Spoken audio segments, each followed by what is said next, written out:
BJP के प्रदेश अध्यक्ष कुछ कह रहे हैं, सीधा लेकर चलते हैं, हमारे सहयोगी के साथ जुड़े हुए हैं। हाँ बिल्कुल, देखिए भूपेंद्र चौधरी जी इस वक्त हमारे साथ हैं, प्रदेश अध्यक्ष बीजेपी। सर, बड़ी जिम्मेदारी थी इस बार जो लोकसभा चुनाव हुआ, उसके बाद कहीं ना कहीं साख की भी लड़ाई थी, लेकिन जो फिलहाल नतीजे सामने आ रहे हैं, खुशी की लहर है बीजेपी में। निश्चित रूप से जिस प्रकार से उत्तर प्रदेश विधानसभा उपचुनावों में रुझान आ रहे हैं परिणामों के, उससे ऐसा लगता है कि भारतीय जनता पार्टी बड़ी विजय की ओर आगे बढ़ रही है। और मैं जनादेश का सम्मान करते हुए उत्तर प्रदेश की जनता का महान जनता का अभिनंदन करता हूँ, उनके निर्णय का स्वागत करता हूँ।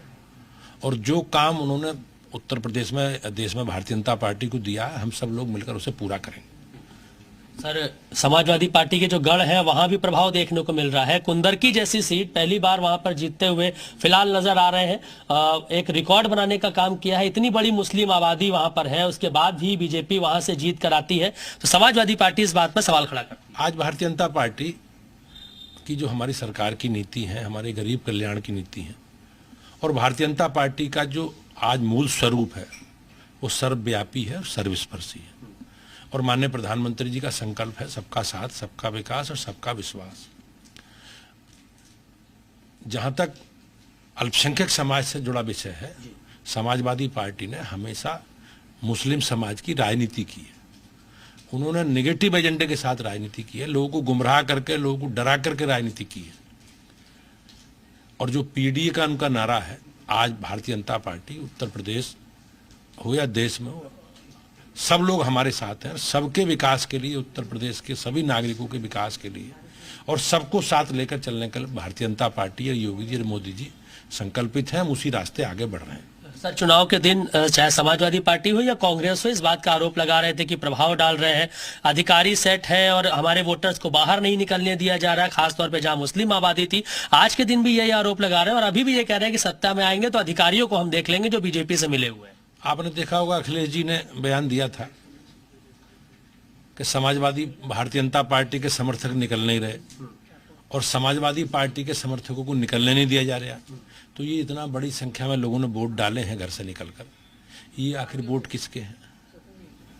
दूसरा विषय जहां तक राजनीतिक दृष्टि से परिणामों का है, हमारी पार्टी ने योगी जी के नेतृत्व में, मोदी जी के नेतृत्व में जो हमारी सरकारों ने काम किए हैं, हम पूरे काम का काज का लेखा जोखा लेकर, पूरा रिपोर्ट कार्ड लेकर लगातार बीजेपी का कार्यकर्ता एक लगातार जनता के बीच में है। लोकसभा चुनाव का जहां तक विषय है, लोकसभा चुनाव में जिस प्रकार से विपक्ष ने एक निगेटिव एजेंडा चलाकर लोगों को भ्रमित करने का काम किया, संविधान, आरक्षण, और जो उनका एजेंडा है देश को जाति, भाषा, क्षेत्र के नाम पर बांट करके राजनीति करने का, देश को कमजोर करने का जो षड्यंत्र है, वो उत्तर प्रदेश की जनता ने उसे बेनकाब कर दिया। सर, झारखंड में जो उम्मीद थी, बड़ा मेहनत किया बीजेपी ने, एनडीए गठबंधन ने, लेकिन अनुकूल जो रिजल्ट थे वो फिलहाल नहीं आए। देश में जहां भी चुनाव हुए हैं, चाहे महाराष्ट्र हो चाहे झारखंड हो, दो राज्यों के विधानसभा चुनाव हुए हैं, हमें महाराष्ट्र में सफलता मिली है, लेकिन हम जनता के निर्णय का सम्मान करते हैं। जनता ने जो भी जनादेश दिया है, हमारे लिए जो भी दायित्व उन्होंने दिया है, जो जिम्मेवारी दी है, हमें विपक्ष में बैठने के लिए कहा है, तो हम विपक्ष की सार्थक भूमिका निभाएंगे और सरकार को जो भी जनहित से जुड़े विषय हैं, जनता से जुड़े विषय हैं, उन पर सरकार का ध्यान आकर्षित करेंगे। सरकार कोई गलत काम करेगी तो सरकार को घेरने का काम करेंगे।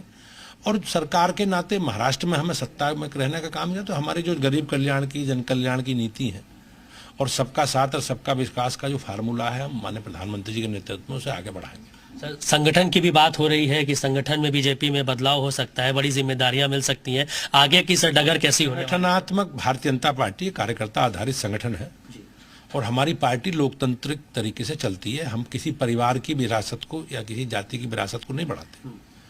अब हमारे यहाँ संगठनात्मक कार्यकाल हम लोगों का समाप्त हो गया और संगठन के गठन की प्रक्रिया है। अभी बूथ अध्यक्षों के चुनाव होने हैं, बूथ कमेटी के 30 तारीख तक, फिर 15 दिसंबर तक मंडल होने जी, फिर 15 से। तो भूपेंद्र चौधरी को आप सुन रहे थे, मयूर आप बात करते रहिएगा, उनसे जानकारी लीजिए कि क्या देखते हैं 2027 के लिए क्या